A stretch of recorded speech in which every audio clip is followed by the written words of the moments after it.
Hatutaki kwamba kila siku ile utaona tu ama utasikia kuhusu Laikipia iwe ati kuna shida. Hapana. Laikipia ni mahali mzuri. Hapa kwetu Ronyek tunataka tuone hata tunapata watalii na hali ya maisha yetu iwe inakuwa ni hali ya juu.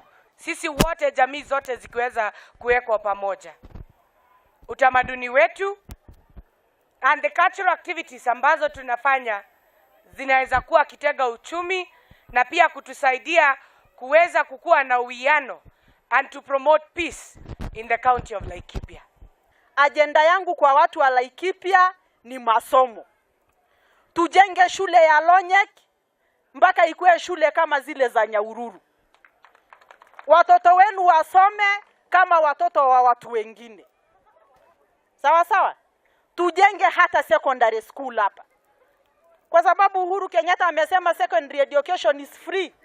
Hata watoto wenu wapate shule karibu mahali ya kwenda.